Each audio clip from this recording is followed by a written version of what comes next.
G'day, I'm Greg Newson, Naturopath, Herbalist and Nutritionist, and welcome to today's video all about constipation. Now, I know it might not be everyone's cup of tea, but if you're not pooping every day, that means there's going to be a backlog of feces within you, and then that backlog can contribute to a whole heap of health problems. It can affect the mind, it can affect the digestive system, the immune system, builds up toxicity within the body.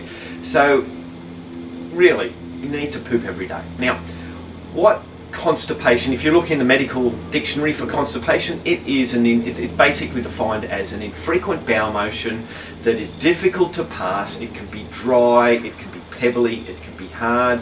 Some people have a feeling that they can't evacuate their bowels properly, and they say that if you haven't pooped for 3 days or longer. I'm going to explain to you through this video why pooping daily is kind of important, and that pooping every 3 days may not be as good as it should be. So, the symptoms of constipation, besides what I've just said, the dry poo, the hard poo, the difficult to pass stool, you can have abdominal pain, you can have bloating, it can cause hemorrhoids, anal fissures where the anus splits when you're trying to strain too much, toxic buildup, it causes immune suppression, mental health problems, obviously poor digestion. Now,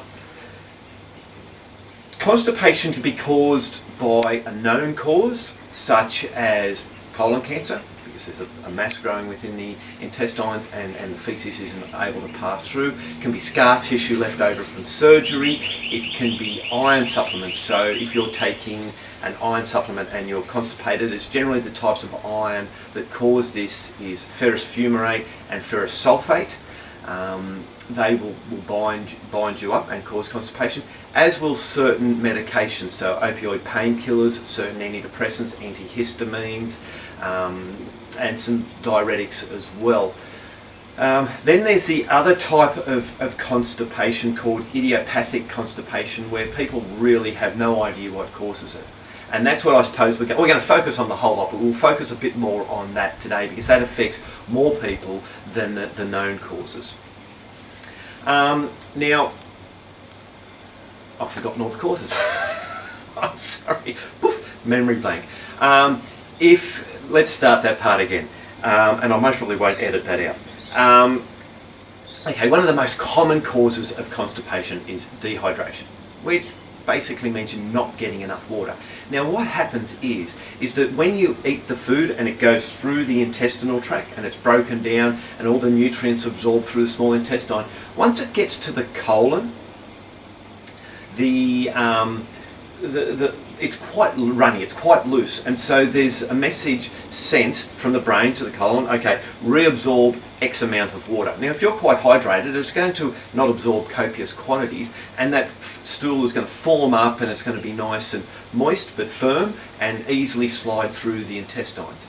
If you're dehydrated, the brain's going, oh mate, we're in trouble, we need to get as much liquid back into circulation as humanly possible, absorb as much as you can. So the colon goes, okay, I can do that, and it just takes all the moisture out of the poo, and then you're left with this hard mass that just sits there. There's no lubrication for it to slide on through, and you get constipated. So one of the treatments of constipation is drinking more water. Another common cause is a SAD diet, which is a standard Australian or a standard American diet, or it's just commonly the Western diet, which is a lot of white flour products and sugar products and sweets or candies and lollies and biscuits and cookies, using both languages here, cakes, all those type of things that are devoid of fibre. There's a deficiency of fruits and vegetables and legumes and pulses and beans and nuts and seeds and whole grains like brown rice. So people eat a lot of white rice, but they don't eat the brown rice. Well, all the fibre is in the husk, the brown part of the rice. So if your diet is deficient or void of white flour products, of fibre-rich foods, and you have more white flour products, that's going to cause constipation. Stress will cause constipation. Now stress does that a couple of ways. Firstly, when you get stressed, there's a system in the body called the flight-fight response, where if your body feels like it's under attack, it will activate the sympathetic nervous system. And the sympathetic nervous system basically shuts down the function and shunts blood away from the digestive tract. Now, when you're feeling stressed, you're running late, or you've got problems with the kids, or finance, or there's issues at work, or just generally, you turn on the news and someone's blown up someone, or there's some deadly virus taking out 3/4 of the world, or something. It's just stress, stress, stress, stress, stress.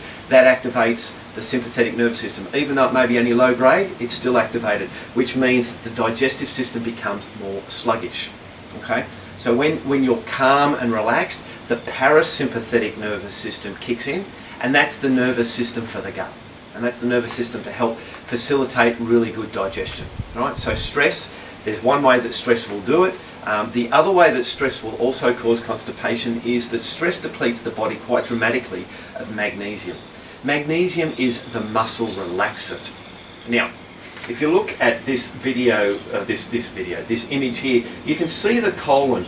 And the colon, it's shaped like this. It's got these little structure. Got the word again. And what happens is that structure, when the feces is in there, it squeezes and it pushes the feces down to the next section, and it does that through the muscles that are lining the colon, and it squeezes like that, and that then pushes the whole feces along here and then down there and then out here. Magnesium is the muscle relaxant, right? So if you're deficient in magnesium, that muscle's all going to be like, it's going to be like squeezed tight and stressed, and it's not going to work properly. So stress will cause magnesium deficiency. So sometimes magnesium deficiency, a lot of times, is also, especially when stress is involved, associated with constipation.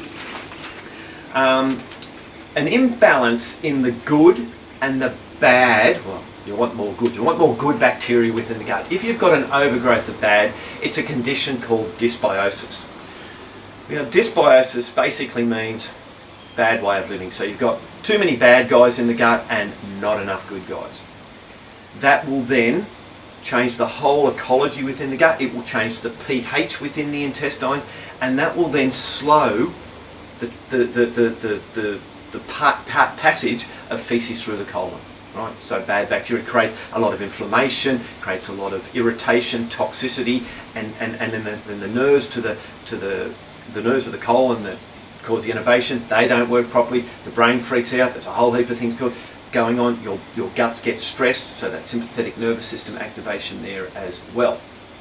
I've mentioned medication, so your diuretics, some antidepressants, painkillers, antihistamines, they will all cause constipation, as I've mentioned, the iron supplements. People, when they're constipated, they use laxatives because I've got to go, and sometimes that's all they can use. But what laxative does, it basically reduces the tone of those muscles that I spoke about, and everything becomes lazy. So you stop the laxatives, or you stay on that same level of laxatives, and the colon doesn't work. So what people have to do is they have to take a higher dose of a laxative, and then a higher dose, and a higher dose, and the colon's just going, yeah, well, I don't have to do any work today. I might as well just go down the pub and have a few beers, it's nothing I have to do because it's artificially taken care of. Okay, so colon becomes lazy. That then leads to constipation, and it leads to long-term constipation. So there is ways to fix that up, and we'll talk about that in a minute. As I mentioned, obstructions, say from tumours and scar tissue, they can also cause constipation, so that the feces can't travel through properly. Fear of going, like, oh, hang on, I'm not at home, I'm at work, oh, it might smell, it might make a lot of noise, it might, I might have trouble, or I'm at a friend's house, or I'm out at a shopping centre, I'll hold on until I get home. Sometimes that's 8 hours for people. What that does is that you're diminishing the brain's signalling power to the rectum and the anus to open up, and we're going to evacuate the bowels. And over a period of time, that impulse that is sent from the brain gets lost, and you can't. It doesn't down here doesn't hear it. The brain's going, I need to go to the toilet, I need to go to the toilet, I need to go to the toilet. And the colon's going, the anus is going, when's the next bus coming? So yeah. If you need to go, go, because you don't want to reduce that nerve impulse feeling that you get down there. So very important. Certain conditions such as celiac disease, diverticulitis, diabetes, hypothyroidism, they will also cause constipation as irritable bowel. Some people with irritable bowel get a lot of loose stools and then they can get constipated. So it's, if you've got those conditions, they need to be treated and managed properly. And a naturopath, herbalist, Chinese medicine practitioner, they will all be able to help with those conditions. Food allergies is another cause. What might be a food allergy for one person might not necessarily be a food allergy for another person. Some people might be allergic to wheat, but not necessarily a celiac, but allergic to wheat. And what that does is gluten is a very hard molecule to break down. It's like, say like a grain of sand. Have you ever chewed on a grain of sand? It's not good. So if your digestive system is weak and there's not enough oomph and fire in there, that gluten molecule comes in there and it doesn't really get broken down. And so if you think of it this way, if you get a piece of sandpaper and rub it across your arm here, it's going to go red, it's going to get irritated and sore. And if that happens in the colon, that can cause that, some people have caused diarrhea, but other people it causes that, I'm irritated and it cramps up like that and it just doesn't flow freely. So any food can do that. Any food can cause an irritation or an inflammation in the gut. And so some people are allergic to potatoes, some people are allergic to chicken, some people are allergic to strawberries, and they can all cause constipation. So if you're eating certain foods and you notice, hang on a second, every time I have banana, I'm constipated. But you would think bananas are high in fibre and they're good for you. They are. But for you, that banana might be a problem. So you've got to just, if you're constipated and you've gone through everything else and nothing's really helped, maybe try an elimination diet and see how you go there. Change your diet completely and see what improves. Or you can do food allergy testing or food biocompatibility testing. And Vitality and Wellness does have a food biocompatibility test on their website. Now, if you don't poop every single day, and go to the doctors and you say that to the doctor, some doctors go, don't worry about it. 4 or 5 days, doesn't matter. Good if you can go, but might give you a laxative. Look at it this way. Going to the toilet every day is so important. I'll explain why. You eat breakfast, you eat lunch, you eat dinner. And if you don't go to the toilet for 2 or 3 days, and that's all been broken down and gone through the intestinal tract, that means that there's a lot of faeces sitting in your intestines, which means, if this wasn't a video going onto YouTube, I could say you're full of something, but I'm not going to. So what that build-up of faeces does, it creates a toxic environment. That toxic environment is just ripe for the overgrowth of those harmful organisms that I was talking about earlier on, for dysbiosis. So they grow and then they suppress the good guys, and when that happens, constipation gets worse. But not only that, those good guys make up an integral part of your immune system. 70% of the immune system lives in the gut. Really, really, really important to have a healthy gut just for the immune system. But there is more nerve endings in the gut than there is anywhere else in the brain. The gut is innervated by the enteric nervous system, the second biggest nervous system in the whole body, outside this. What happens is that there's little nerves that poke through the intestinal wall and they sample everything that's going on, and they send messages to the brain like that. And the brain goes, we better change this, alter this, do that, do this, do this. And if it's feces or poo just sitting there, you can imagine what that's like. That's toxic. And so the brain's freaking out. It doesn't know what to do. So then that can then lead to inflammation within the brain. Now, obviously inflammation within the gut, but that can affect people. It can cause anxiety, it can cause depression, it can cause a whole gamut of mental health problems, ranging from schizophrenia all the way through to bipolar and everything in between. You could just be moody, you can have fatigue. So obviously very important there. So the nervous system, if I go back to the nervous system controls our allergy response, food allergies. It also controls, in the immune system in the gut, controls the autoimmune component. So rheumatoid arthritis, Hashimoto's disease, psoriasis, they all have a major, or the gut plays a major role in their,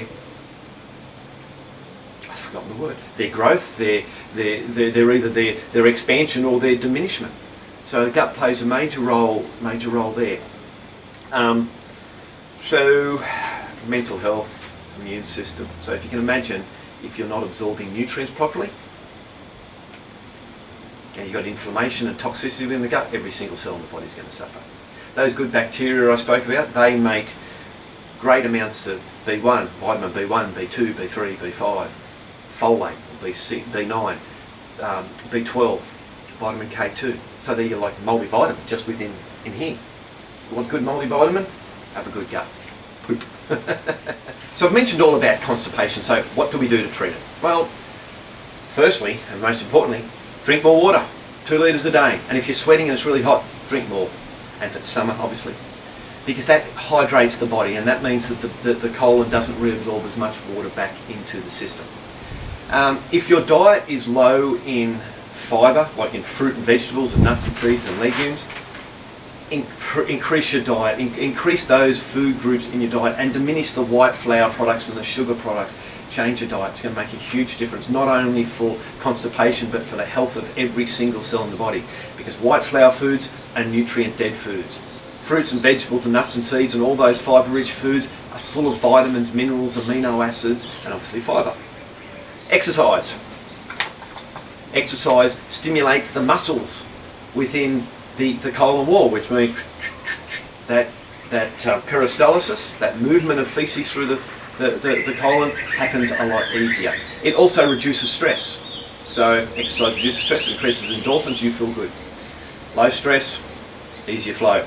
So talking about stress, a simple like there's Tai Chi, there's meditation, there's yoga, there's exercise, anything that you like doing. It can be gardening, it can be crocheting, sewing, cooking, healthy foods.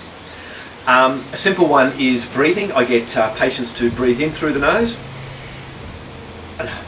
Breathe in 2, 3, 4, 5, and then breathe out 2, 3, 4, 5. And do that for 5 minutes twice a day. Make a huge difference to the way you feel, and it activates the parasympathetic nervous system.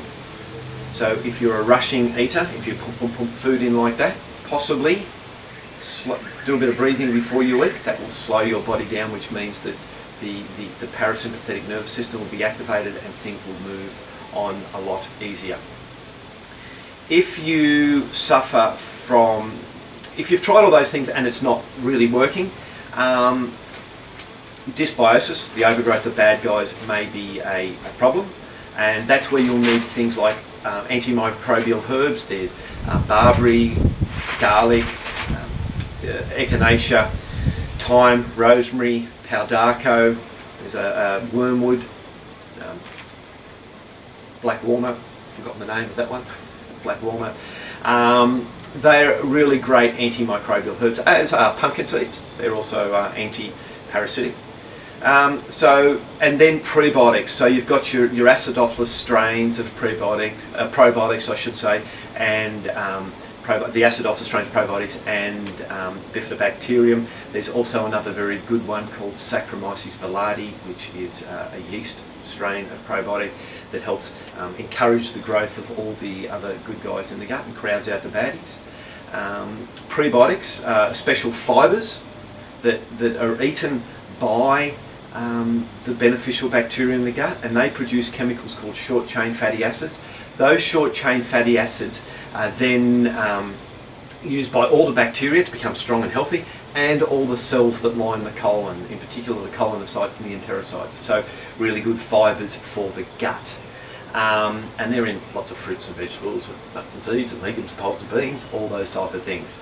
On our website, Vitalium Wellness, there is a beneficial bacteria health pack that contains a lot of all of those things that I've just mentioned, if you're interested in those, to help alleviate constipation and bring back balance to the gut. If you suffer from irritable bowel syndrome and you diarrhea one day and you're constipated the next, look for the FODMAPs diet. The FODMAPs diet is a diet that eliminates certain foods, and if you eliminate those foods and your symptoms dramatically improve, it generally means that you will suffer from a condition called SIBO, small intestinal bacterial overgrowth, and that needs to be treated properly before anything else, before the irritable bowel can get better, before the constipation can get better. So most naturopaths and herbalists, Chinese medicine practitioners, etc. will easily be able to treat that. There's tests that you can do for that as well. If you're on laxatives, you'll look at toning the bowel. Fibre is a very good thing to help tone the bowel. Obviously fibre-rich foods, but you might need to take a fibre supplement. But if you haven't had fibre for a long time, take it slow, a little bit every day, and increase that dosage, because you have too much of it. The bad guys, if there's bad guys there, they will kind of ferment that fibre and produce a lot of gas, and could be like 6 months pregnant. So yeah, that's look at that. There's many fibre supplements available in the market. Look for one that doesn't have any artificial flavours. That's always an important thing. Vitality and Wellness has a Natural Vital Intestinal Maintain that can be beneficial. If you're on an iron supplement, don't stop, but possibly look at changing your iron to an iron citrate, or an iron diglycinate or glycinate, or an iron chelate. Those forms of iron are quite well absorbed and don't have that constipation tendencies that the cheaper forms of iron, the ferrous fumarate or the ferrous sulfate, do. If you are on medication and you are constipated, see your GP. Say, hey mate, I'm on these antidepressants, I'm constipated. Is there something else we can do so I can get my bowels moving, or I'm on an antihistamine, or whatever the drug is? So always check with your doctor, don't go off them. Check with your GP, and they will be able to modify what you're on, come up with a different strategy, and everything should slide on through. Magnesium. Magnesium is very important, as I've mentioned, with the stress and the toning of the colon, toning of the muscles within the colon. So good forms of magnesium: magnesium citrate, again magnesium diglycinate. Magnesium chelate's not too bad, but citrate, diglycinate, very, very well absorbed forms of magnesium. Again, on the website, Natural Vital has MagXL, high dose of magnesium, which may be of benefit for some people as well. Now, what else? I think hopefully I've covered that. There is also a blog that I've written that is on the website. Look, anything that I've mentioned, there'll be links in the bottom, in the blurb underneath this video, that you can just click on, and it will take you to the relevant page. So there's a blog on constipation, and if you'd like to read more about it, because there's obviously a few things I've most probably forgotten. Now, I didn't, I suppose I didn't. I was just thinking about the blog then when I've written it. I actually didn't explain a lot of the symptoms that can go with constipation. So things that you might not think about: headaches, migraines, fatigue, allergies, which I kind of did touch on allergies, elevated cholesterol. Going to the toilet is very important to remove cholesterol and move estrogen, so excess estrogen as well. But anyway, there's more of that information there on the blog. Sorry, I can only remember so many things in my head. Females, you girls you can multitask.